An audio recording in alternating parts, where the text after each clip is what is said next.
नाज़रीन आदाब, यह समय न्यूज नेटवर्क और आप देख रहे हैं आलमी समय। अपना खुसूसी प्रोग्राम आलमी कप फुटबॉल स्पेशल लेकर हाजिर हूं मैं शबाब अनवर। जैसे जैसे आलमी कप फुटबॉल टूर्नामेंट आगे बढ़ रहा है वैसे वैसे मुकाबला दिलचस्प होता जा रहा है और गैर यकीनी सूरत हाल भी लगातार बढ़ती जा रही है।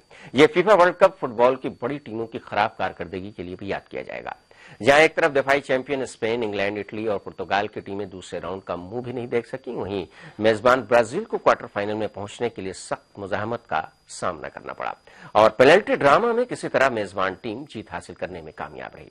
इस वक्त वर्ल्ड कप का नॉकआउट मरहला चल रहा है, हारने वाली टीमों का बिस्तर बन जाएगा। ऐसे में बचे हुए मैचों में शायकीन को काफी दिलचस्प फुटबॉल देखने को मिलेगी। आज के फीफा आलमी कप में हम इन्हीं मौजूआत पर बात करेंगे और इसके लिए स्टूडियो में हमारे साथ मौजूद हैं दो स्पोर्ट्स जर्नलिस्ट, दो सीनियर स्पोर्ट्स जर्नलिस्ट, जनाब फजल इमाम मलिक साहब और जनाब मंसूरुद्दीन फरीदी साहब, जो कि फोन लाइन पर हमारे साथ मौजूद हैं, फुटबॉल के साबिक ओलंपियन शाहिद हकीम साहब। तो आइए शुरू करते हैं अपना खुसूसी प्रोग्राम फीफा फुटबॉल 2014।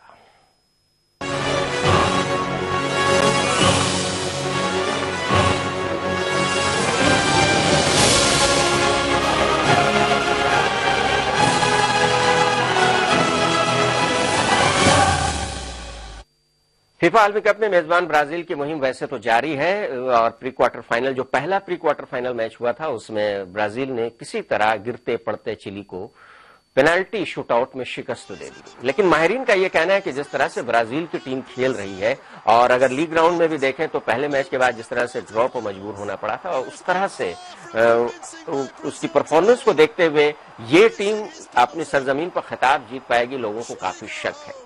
और हम इसी पर बातचीत की शुरुआत करते हैं। सबसे पहले फोनलाइन पर हमारे साथ साबिक ओलंपियन मौजूद हैं शाहिद हकीम साहब। उनसे ये जानना चाहेंगे कि जाहिर सी बात है प्री क्वार्टर फाइनल का मरहला चल रहा है, 4 जुलाई से क्वार्टर फाइनल शुरू होगा, टीमें अब बाहर निकलती जाएंगी, लेकिन ब्राजील के बारे में ज्यादा चर्चा हो रही है। शाहिद साहब, जिस तरह से pre quarter final match Brazil का रहा, क्या आपको लगता है कि ज्यादा इम्कानात है इस टूर्नामेंट में ब्राजील के लिए? कि जैसे जैसे खेल पड़ता जाएगा वैसे वैसे मैं समझता हूँ जोश भी बढ़ेगा, क्योंकि होम ग्राउंड पे हैं, जीतने की काफी कोशिश करेंगे। और कल के मैच में भी स्टार्ट में तो उन्होंने बहुत अच्छा लिया था, गोल भी ठीक कर लिया था, लेकिन उसके बाद में एक जो गोल करवाया तो खुदकुशी का गोल था। हमेशा एक चीज होती है, देखिए, keep the ball away from your goal, और वो लेफ्ट बैक के पास बॉल था, उन्होंने एरिया में पास खेल दी, वो पास इंटरसेप्ट हो गई।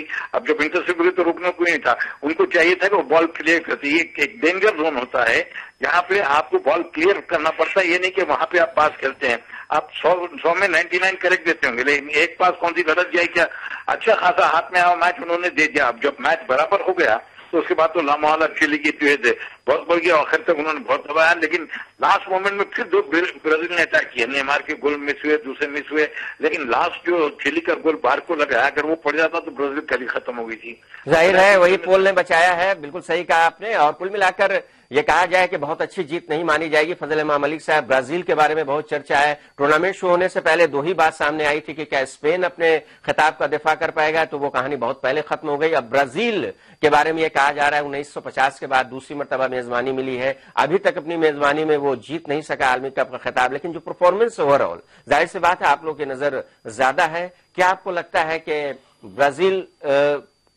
बहुत ज्यादा आगे खिताब के करीब मतलब पहुंच पाएगा इस टूर्नामेंट में, जिस तरह का खेल अभी तक हुआ है? शबाबी, देखिए जिस तरह से अभी उसने खेला है, खास के ग्रुप में भी 2-3 मैच खेले और प्री क्वार्टर फाइनल के मैच खेले, उसमें बहुत अच्छा परफॉर्मेंस कहेंगे। कैमरून के खिलाफ अगर छोड़ दिया जाए तो बाकी के 3 मैच जो उसने खेले बहुत अच्छा परफॉर्मेंस नहीं रहा। उनका डिफेंस में बार बार शराफ पड़ा है मुखालिफ टीम ने, और गोल जो हुआ है खास के चिली की अगर बात करें, चिली ज्यादा बेहतर खेली है, खासकर सेकेंड हाफ में आप देखिए। और अगर आप ब्राजील के पूरे खेल पे देखें तो उन्हें गोल पोस्ट, बार या फिर उनके गोलकीपर जो थे जो सीजर, उन्होंने ब्राजील के लिए बहुत अच्छा परफॉर्म किया और उन्होंने ब्राजील को बचा लिया, नहीं तो ब्राजील के लगभग उनका सफर खत्म हो बिल्कुल सही कहा आपने। मंसूरुद्दीन फरीदी साहब, बहुत ज्यादा फेवरेट नहीं माना जा रहा है ब्राजील को, अगर आम फुटबॉल शायकीन की बात करें, खास करके जो यूथ फुटबॉल शायकीन है उनकी जो टीमें हैं पसंदीदा, वो दूसरी टीमें हैं, ब्राजील को हॉट फेवरेट नहीं मान रहे हैं। वो आपको क्या लगता है, उनकी परफॉर्मेंस से भी ये जस्टिफाई नहीं हो पा रहा है कि वो खिताब के दावेदार है? देखिए, बेशक पहले मैच से ये मसला मसला सामने आ रहा था कि डिफेंस उनका कमजोर है। वो डिफेंस, और कल के मैच में उन्होंने बहुत ज्यादा मिडफील्ड में गलतियां की हैं, रिपीट की हैं, और इसी बात जोर दिया गया है कि उनका डिफेंस जो है वो कहीं ना कहीं उनको ले डूबेगा। कल वो बाल बाल बचे, तो जाहिर बात है कि जो सबसे बड़ी बात यह है कि अभी पहले राउंड में 136 गोल हुए हैं। इससे लगता है कि हर टीम अटैकिंग खेल रही है, तो कहीं ना कहीं डिफेंस पे जोर तो है, प्रेशर तो है, गलतियां हो रही हैं डिफेंस के ऊपर, क्योंकि आज तक वर्ल्ड कप में पहले राउंड में 136 गोल हुए हैं। ये 2010 में 130 गोल हुए थे। तो एक तो मैसेज जा रहा है कि अटैकिंग गेम बहुत तेज है, हो रहा है, तो उससे डिफेंस पे तो प्रेशर है सब टीमों पे, और वो इनके ऊपर भी पड़ रहा है, तो इनके डिफेंस जो है वो मार खाएगा बहुत ज्यादा। शाहिद साहब, आपने पहले भी अपने प्रोग्राम में कहा था, आज मंसूर साहब ने भी इसकी तायद की, फजल साहब भी लगातार कहते रहे कि ये वर्ल्ड कप जो है अटैकिंग गेम के लिए ज्यादा जाना जाएगा। गोलों का पूरा हिसाब किताब फरीदी साहब ने अभी दिया। आपको क्या लगता है आगे भी ये इस तरह के अटैकिंग गेम जारी रहेगा, और जो डिफेंस है, किसी भी टीम की जो डिफेंस लाइन है, खासतौर से गोलकीपर है, उसकी परेशानी और उसका काम, उसका होमवर्क बढ़ गया है बहुत ज्यादा? बिल्कुल, देखिए नेदरलैंड है, कोस्टारिका है, आपके ये कोलंबिया है, ये अटैकिंग फुटबॉल खेलते हैं सारे के सारे, और गोल काफी निकलने की उम्मीद है। और मैचेस जैसे जैसे टूर्नामेंट गुरुज पाता जाएगा, मैचेस बहुत उम्दा होंगे, इसमें कोई शक नहीं। मैं मानता हूं कि ब्राजील के बहुत, लेकिन कोलंबिया ब्राजील का मैच बहुत शानदार होगा, मेरी उम्मीद है। अब ये नहीं कह सकते कौन जीतेगा, बराबर की टीमें हैं। ब्राजील में कल एक कमी और एक थी कि ब्राजील के हाफ और फॉरवर्ड में किसी ने स्कोर नहीं किया, डिफेंडर ने आगे स्कोर किया। जी, इस तरफ उनको तवज्जो देनी चाहिए, वरना वो फिर अगले मैच में सर्वाइव करना मुश्किल होगा उनका। नहीं, मुझे लगता है हकीम साहब कि वो नेमार पे बहुत ज्यादा अपने को फोकस कर दिया, शायद इसकी वजह से भी उनका खेल कहीं न कहीं बहुत ज्यादा। जी बिल्कुल सही है, वो हल्क है, ऑस्कर है, फ्रेड है, उन लोगों ने इतना ज्यादा सपोर्ट नहीं किया। नेमार ही हर तरफ नजर आ रहा था। और अभी शाहिद हकीम साहब ने कोलंबिया की बात कही, और हम अपने नाज़रीन को बता दें कि किस तरह कोलंबिया ने क्वार्टर फाइनल में जगह बनाई है। और पहले ही दिन यानी कि ब्राजील का जो मैच था उसके साथ साथ ये मैच खेला गया था। नॉकआउट राउंड का ये दूसरा मुकाबला था जिसमें कोलंबिया ने यूरुग्वे को आसानी से शिकस्त दी, जहां एक तरफ काफी जिद्दोजहद करनी पड़ी थी ब्राजील को मैच जीतने के लिए, लेकिन यूरुग्वे अपने स्टार फॉरवर्ड खिलाड़ी लुई सुआरेज की कमी, हालांकि मैच में खली लीग राउंड में शानदार खेल दिखाने वाले सुआरेज पाबंदी के सबब मैच शुरू होने से पहले ही अपने वतन वापस लौट चुके थे। लेकिन कुल मिलाकर ऐसा कुछ नजर नहीं आया कि उनकी कमी मैदान पर खेल के दौरान अगर देखा जाए तो। कोलंबिया के मिडफील्डर जेम्स रॉड्रिगेज ने मैच के हीरो साबित हुए। दरअसल मैच का दोनों गोल उन्होंने ही किया, पहले हाफ के 28वें और दूसरे हाफ के 50वें मिनट में उन्होंने ये गोल करके कोलंबिया को पहली मर्तबा आलमी कप के क्वार्टर फाइनल में पहुंचाया है। कोलंबिया के बारे में क्या कहेंगे? ब्राजील से मुकाबला होगा क्वार्टर फाइनल में शाहिद साहब। बराबरी का मैच है सब, और वो उनके रॉड्रिग्स ने जो गोल किया है उस टॉप स्कोरर बन गए, पांच गोल कर चुके हैं। और जिस तरह उन्होंने जो पहला गोल किया है वो क्लासिक गोल में शुमार होता है। हर चीज ट्रैपिंग बेहतरीन, फिर बॉलिंग बेहतरीन, ऐसे गोल कभी कभी नजर आते हैं। और जीवन दूसरा गोल भी इसके माने कोलंबिया के पास एक स्कोरर मौजूद है। अब ब्राजील सिवाय नेमार के अगर किसी दूसरे खिलाड़ी अगर नहीं करेंगे तो मैं समझता हूँ ब्राजील के हारने के चांसेस नहीं है इस मैच में। बिल्कुल, किस तरह से आप देख रहे हैं इसको? पहले हम मंसूर साहब से जानना चाहेंगे कि ब्राजील और कोलंबिया का क्वार्टर फाइनल मैच होना है।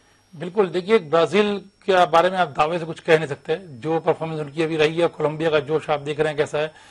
अब तक जो ब्राजील में दीवारें चीन जैसे हम कह सकते हैं, उनके गोलकीपर है, अगर सारे खतरे उन्होंने टाले वही टाल रहे हैं। तो आपको जहां फॉरवर्ड लाइन की बात करते हैं नेमार को, आपने देखा कि अब तक उनकी जो फॉरवर्ड लाइन में जो तालमेल होना चाहिए वो नजर नहीं आया है। अब देखिए जैसे शाहिद साहब ने कहा कि डिफेंडर ने आगे गोल कर रहे हैं, तो जाहिर होता है मिडफील्ड में और फॉरवर्ड लाइन में कहीं ना कहीं वो डिफेंडर्स को ओवरलैप करना पड़ रहा है, काफी आगे जाना पड़ रहा है, काफी मेहनत करनी पड़ रही है। और कोलंबिया और ब्राजील के मैच को अगर हम फजल साहब से जानना चाहें तो जैसा कि खदशा जाहिर किया है शाहिद हकीम साहब ने कि अगर ज्यादा मेमार पर इन्हिसार रहा तो हो सकता है मुकाबला वहां पर खत्म ही हो जाए, बिस्तर बंद भी जाए। आप किस तरह से इस मैच को ले रहे हैं क्वार्टर फाइनल? देखिए, अगर उरुग्वे के खिलाफ आप मैच देखें कोलंबिया का, उसने लगभग मैच को एक तरफा बना दिया था। अगर दूसरे हाफ में थोड़ी देर के लिए जरूर उरुग्वे की टीम हावी रही, लेकिन मैच कोलंबिया ने खेला और दोनों गोल बहुत शानदार किए, चाहे वो पहला गोल आपने देखा जिससे शाहिद हकीम साहब ने बताया कि कहां से ट्रैप किया और फिर जो वॉली लगाई और वो खूबसूरत गोल था। और दूसरा गोल भी सेकेंड हाफ में जो जेम्स ने किया, दोनों गोल बहुत अच्छे हुए।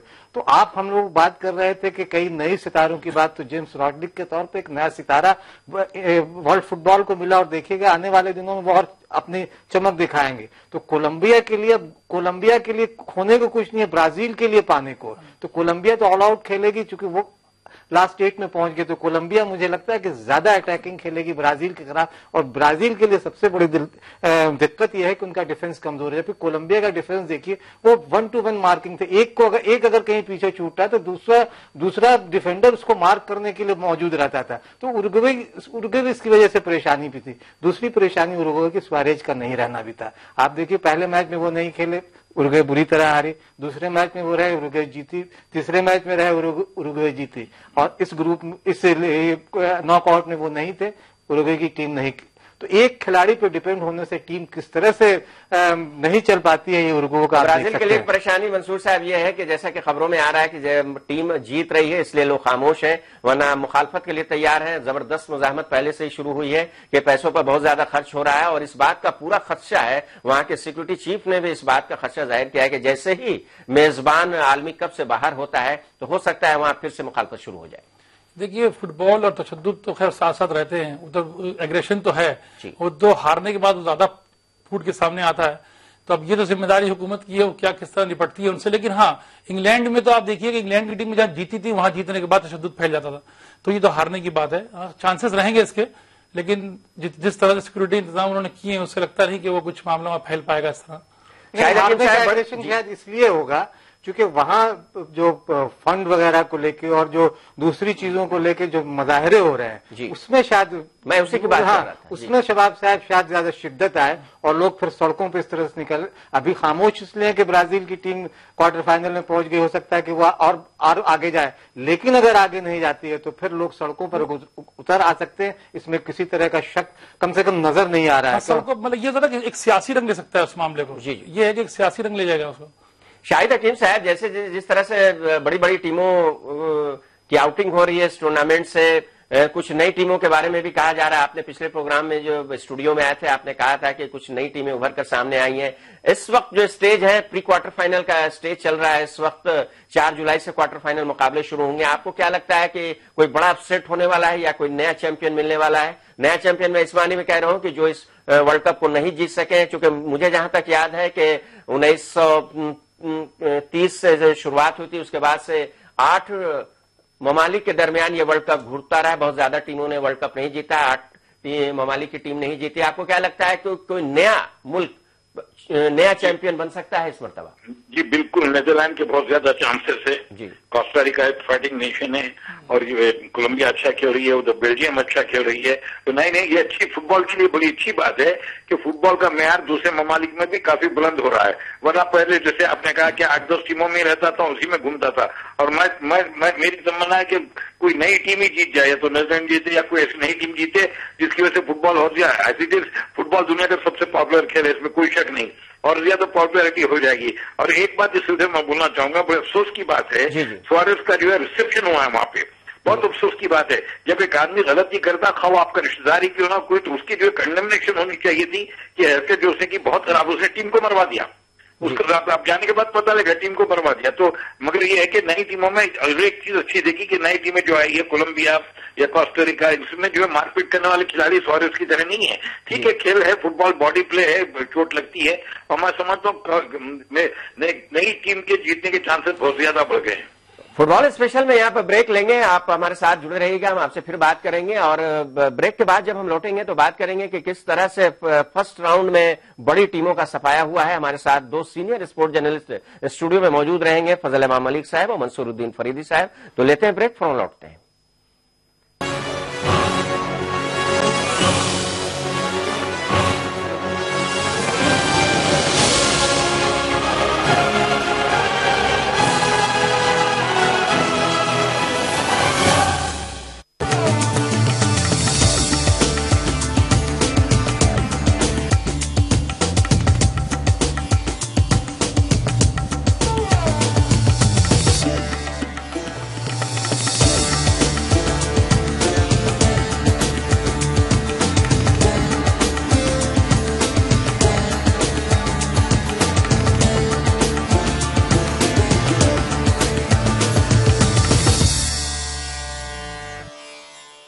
430 सभा कर रहे हैं नरेंद्र मोदी, तो जाहिर सी बात है वो दिन भर में 4 बार दिखेंगे। मुसलमान पिछड़ा हुआ है तो मुसलमान को रिजर्वेशन देकर उसको आगे लाइए। 4-4 मिनिस्ट्रीज आपने एक आदमी को दे रखी। बाहर का विदेशी आकर के जम्मू कश्मीर का नागरिक शादी करके बन सकता है, कोई महिला यदि वहाँ की यदि बाहर कर लेती है तो उसकी सिटीजनशिप भी खत्म हो जाए। मुल्क मिल्लत के मसाइल का अंबार, कौन है इनका जिम्मेदार? सियासी लीडरों के ख्यालात और दानिश्वरों के इफ्कार। देखिए सैयद फैसल अली के साथ खुली बहस हर शनिचर की रात 8 बजे और एतवार की दोपहर 2 बजे सिर्फ आलमी समय पर।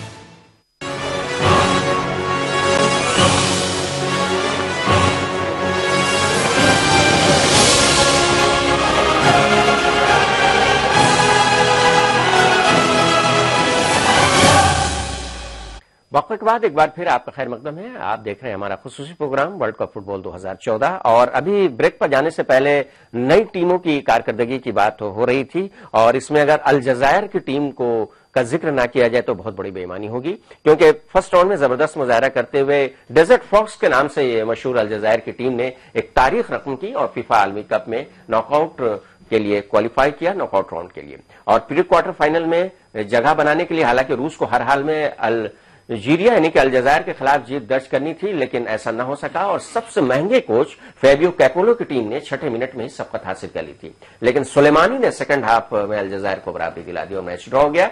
अगले दौर में पहुंचने के लिहाज से अल्जीरिया के लिए यह ड्रॉ ही काफी था। फजल साहब, अभी शाहिद साहब नई टीमों की बात कर रहे थे। अल जज़ायर ने फर्स्ट राउंड में जबरदस्त खेल का मुजाहरा किया, एक नई तारीख रकम की। हम इस टीम को भी नजरअंदाज नहीं कर सकते। नहीं, देखिए अल्जीरिया ने बहुत अच्छा खेला। पहले मुकाबले में बेल्जियम से शायद था मुकाबला उसका, 2-1 से हार गई टीम, लेकिन बेल्जियम के खिलाफ लीड लेके वो हारी है।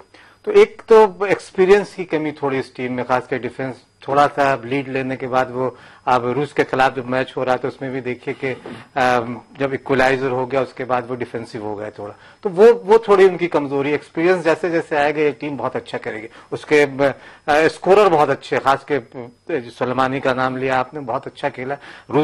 साउथ कोरिया के खिलाफ उन्होंने बहुत अच्छी कारकर्दगी की, बहुत अच्छे मार्जिन से जीता। तो अल्जीरिया की टीम पे लोगों की निगाह रहेगी। जर्मनी के खिलाफ किस तरह से वो खेलते हैं तो आने वाले दिन बताएंगे, अभी बहुत सारे। लेकिन उन्हें अगर एक्सपीरियंस हो गया और वो फोकस करेंगे अपने खेल पे, खासकर डिफेंस को थोड़ा अगर मजबूत रखेंगे तो ये टीम बहुत आगे जाएगी। मंसूर साहब, तजुर्बे की कमी बताया, जाहिर सी बात है अल्जीरिया के लिए नॉकआउट में जाना ही बहुत बड़ी बात है। किस तरह से इस टीम को आप देख रहे हैं अगर मुस्तकबिल की बात की जाए उनकी?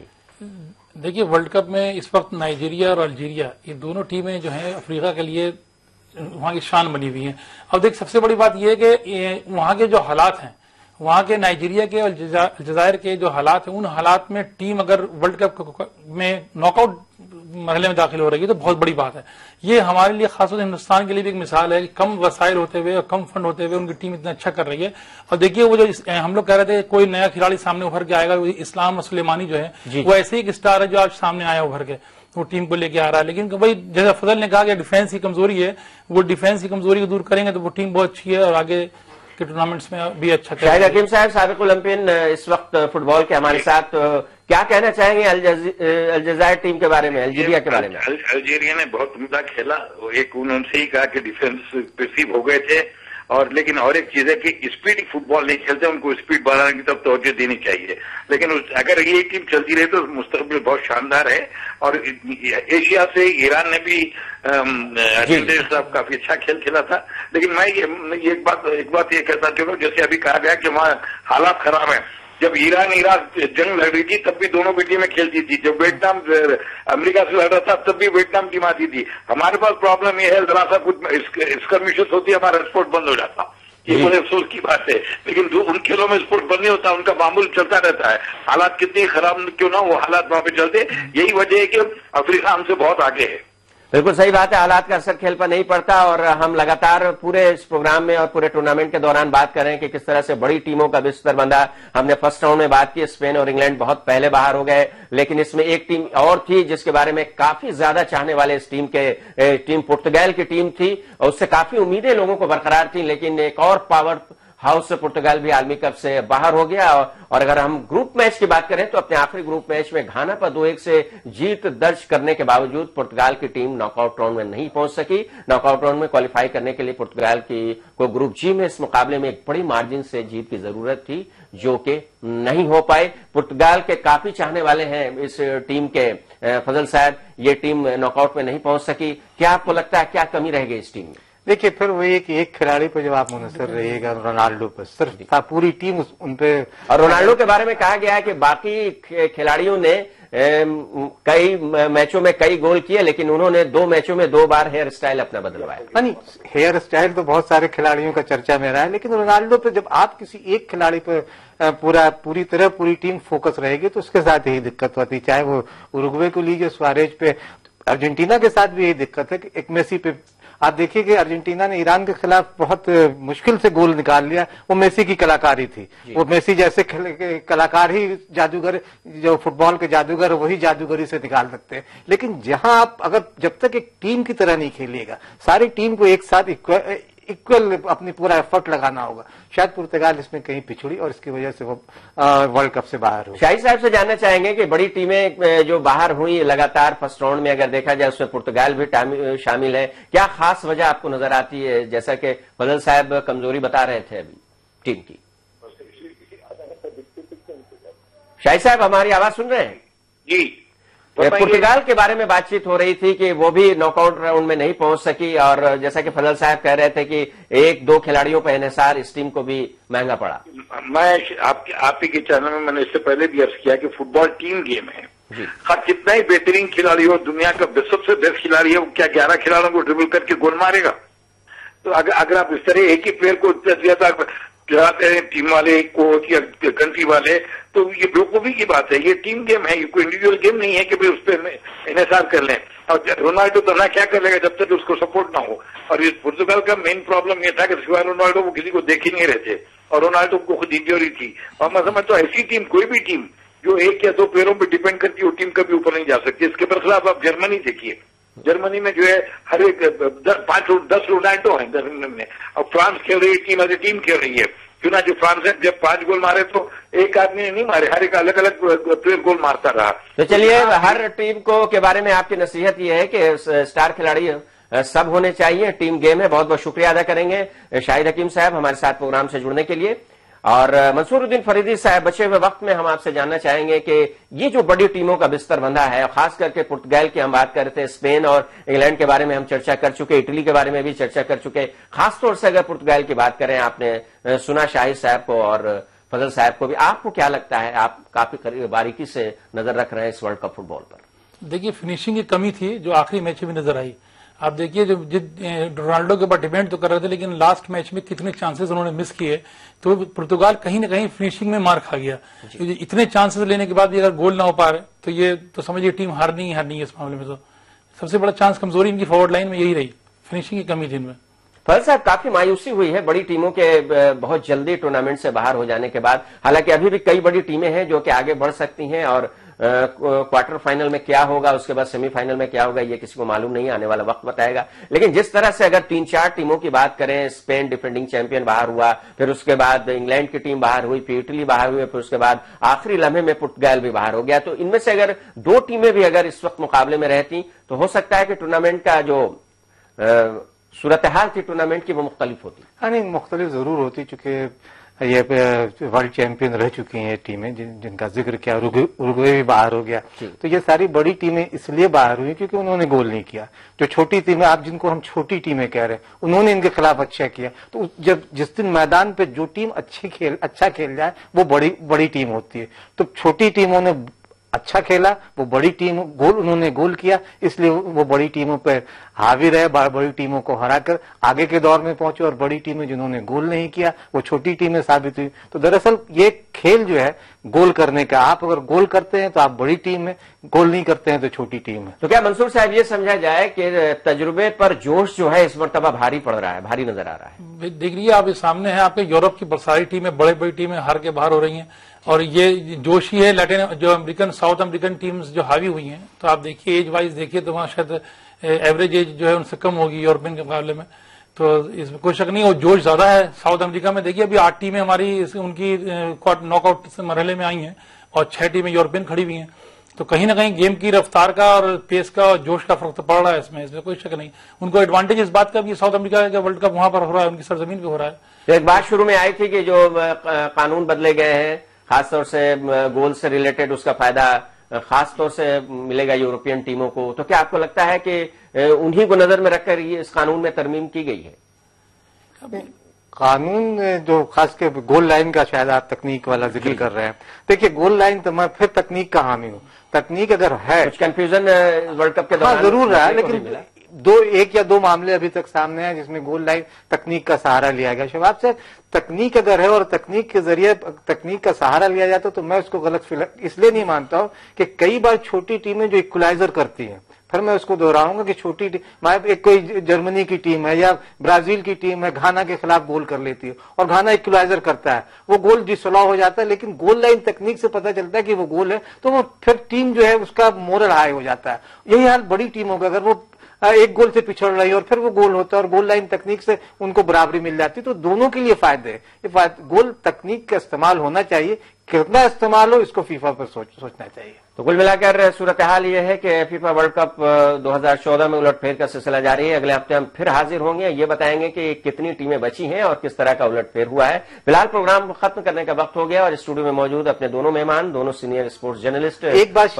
मलिक और एक छोटी सी बात जी जी, दिल्ली के एक 6 साल के लड़का भी वहां गया है जो एक बॉल ये खिलाड़ियों के साथ, तो कम से कम हम इस मामले में खुश हो लो कि हिंदुस्तान का एक 6 साल का बच्चा जो दिल्ली का है वो वहां फीफा वर्ल्ड कप में हिंदुस्तान की नुमाइंदगी। चलिए, पाकिस्तान की गेंद और हिंदुस्तान का बॉल बॉय एक बहुत बड़ी बात है, लेकिन हम ये उम्मीद करते हैं कि जिस तरह से अंडर 17 का वर्ल्ड कप हिंदुस्तान में होने वाला है तो उससे काफी तरगीब मिलेगी हिंदुस्तान के लोगों को भी, हिंदुस्तान के खिलाड़ियों को भी। हमारी टीम भी अच्छी बनेगी और हम भी आलमी कप के करीब तो कम से कम पहुंच ही सकते हैं जहां तक क्वालिफाइंग राउंड की बात है। हम दोनों मेहमानों का शुक्रिया अदा करेंगे और इसके साथ ही आपसे इजाजत भी लेंगे नाजरीन। लेकिन इजाजत लेने से पहले हम आपको एक बार फिर याद दिला देते हैं कि आप हमारे इस प्रोग्राम को और हमारी खबरों को इंटरनेट पर भी देख सकते हैं। इसके लिए आप लॉग ऑन करें हमारी वेबसाइट www.samaylive.com। तो फिलहाल शबाब अनवर को दीजिए इजाजत, लेकिन आप देखते रहिए आलमी समय।